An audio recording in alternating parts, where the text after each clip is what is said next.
warahmatullahi wabarakatuh. Perkenalkan, nama saya Jais, Stambuk I1 C1 1706.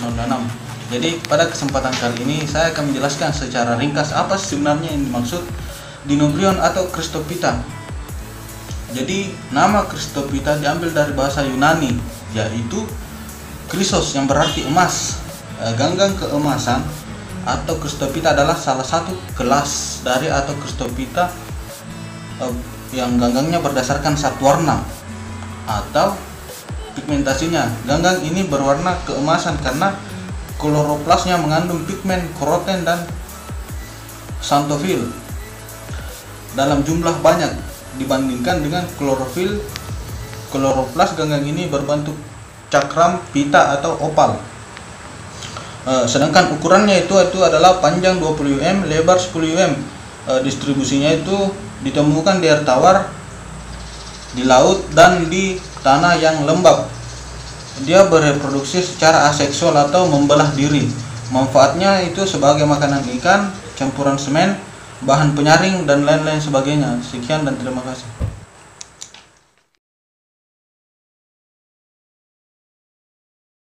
Assalamualaikum warahmatullahi wabarakatuh. Perkenalkan, nama saya Nurul Ilmi, Stambuk I1 C1 18035.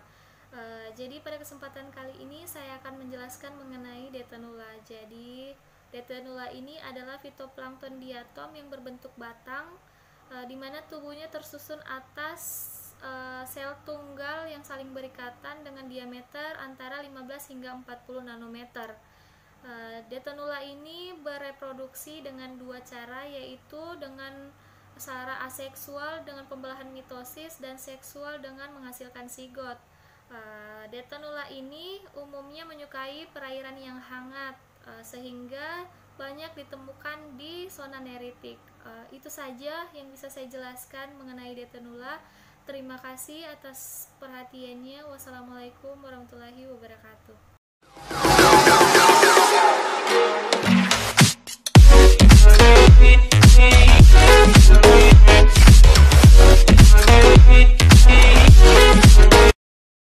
Assalamualaikum warahmatullahi wabarakatuh. Perkenalkan, nama saya Siti Fatona, Stambuk I1 C1 18005. Di sini saya akan menjelaskan tentang Rhizosolenia. Rhizosolenia, sel-sel panjang, silinder, lurus atau sedikit melengkung dengan proses seperti tulang belakang di satu ujung. Sel mungkin soliter atau dalam rantai pendek, katup berbentuk kerucut atau subkonikal, dan biasanya memiliki otaria dan klasper. Pita korset tersegmentasi berada dalam kolom memanjang, kira-kira sejajar dengan sumbu perflavar. Sel memiliki banyak kloroplas. Sel ini berukuran 13 sampai 320 nanometer di antara 5 jenis spesies yang paling umum. Distribusi sel ini tersebar di seluruh lautan di dunia dan bereproduksi secara aseksual.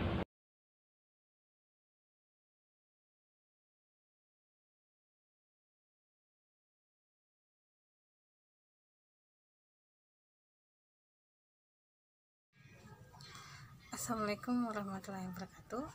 Perkenalkan, nama saya Yuliana Sari, Stambuk I1 C1 18036, jurusan Ilmu Kelautan. Di sini saya akan membahas tentang fitoplankton jenis Entomones.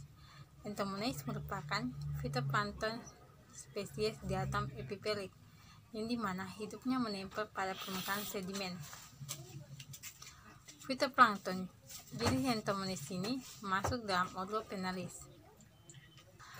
Morfologi dari fitoplankton jenis Entomones ialah masing-masing katup memiliki lunas bilobed yang melengkung dan lunasnya sedikit torsi, sehingga lobus tidak semuanya fokus pada satu waktu. Kemudian, beberapa korset membentuk persimpangan. Pola sigmoid yang paling banyak pada spesimen kecil. Jalur persimpangan antara katup dan kel berisi tonjolan tunggal yang diratakan dan dibulatkan dengan spesimen besar. tetapi lebih sudut di spesimen yang lebih kecil.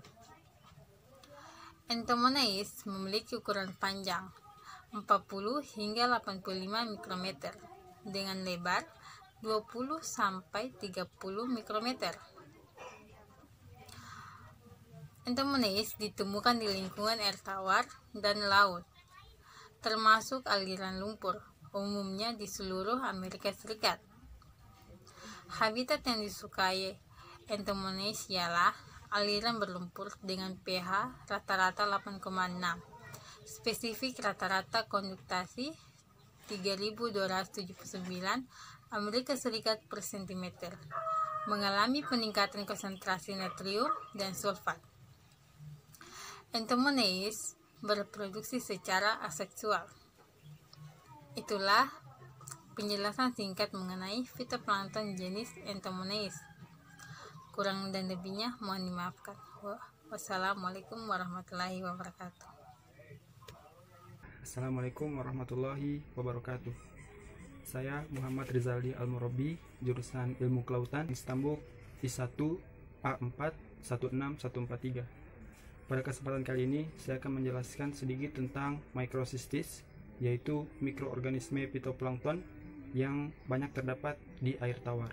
Ciri-ciri microcystis adalah terdiri dari sel-sel kecil yang diameternya hanya beberapa mikron dan tidak memiliki selaput individual, serta sel-sel tersebut biasanya tergabung menjadi koloni besar yang dapat dilihat dengan mata telanjang. Koloni ini awalnya berbentuk bulat, namun kemudian akan mulai kehilangan bentuk ketika ada pergerakan dari air tersebut. Adapun warna dari microcystis biasanya berwarna biru sampai hijau terang. Keberadaan microcystis pada air tawar dapat menyebabkan harmful alga bloom atau menyebabkan polusi pada air. Selain itu, pengaruhnya terhadap jumlah oksigen di air dapat mengakibatkan kematian ikan dan kehidupan air lainnya.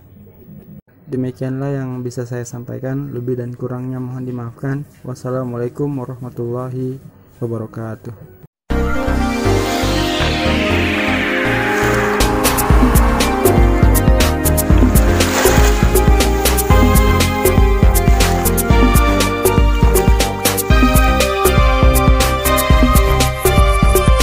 Bismillahirrahmanirrahim. Assalamualaikum warahmatullahi wabarakatuh. Perkenalkan, nama saya Muhammad Arjuna Sakti, Stambuk I1C1 18001.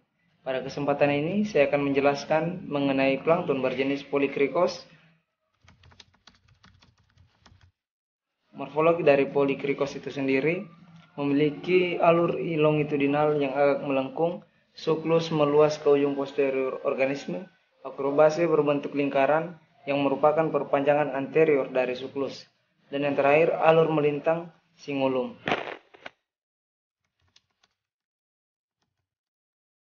Ukuran dari Polycricos itu sendiri panjangnya 10 sampai 150 nanometer, dan distribusi dari plankton ini yakni di perairan sedang ke tropis yang kosmopolitan.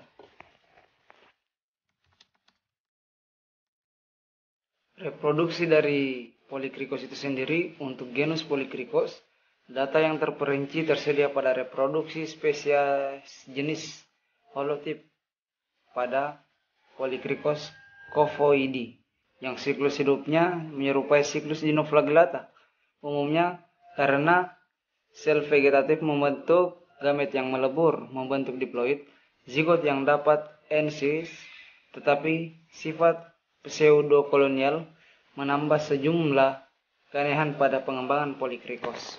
Sekian dari saya. Wabillahi taufiq wal hidayah. Wassalamualaikum warahmatullahi wabarakatuh.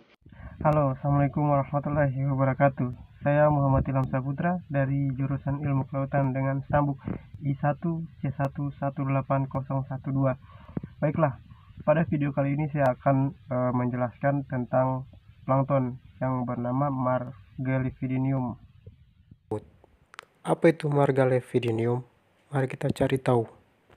Margalifidium merupakan jenis plankton yang terbentuk dari sel yang tidak dapat dioperasikan dengan cingulum yang berputar lebih dari 1,5 kali dan merupakan sel tunggal atau pembentuk rantai dengan atau tanpa kloroplas. Plankton ini umumnya mempunyai lebar berkisar antara 20-40 nanometer dan panjang berkisar 60-80 nanometer.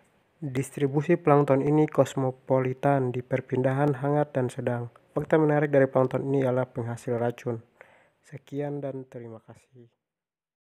Assalamualaikum warahmatullahi wabarakatuh. Nama saya Ahmad Rufai, Stambuk I1C1181015. Saya akan membahas tentang Thalassionema nichioides. Thalassionema nichioides adalah salah satu jenis fitoplankton yang termasuk dalam kelompok diatom. Memiliki ciri-ciri berwarna kuning kecoklatan, panjang 10-110 mikrometer dengan lebar 2-4 mikrometer. Biasanya Thalassionema nichioides terdapat pada perairan neritik atau perairan dangkal. Thalassionema nichioides bereproduksi dengan cara vegetatif atau dengan cara pembelahan sel. Manfaat dari Thalassionema nichioides adalah menghasilkan oksigen dari proses fotosintesis. Sekian dari saya. Wassalamualaikum warahmatullahi wabarakatuh.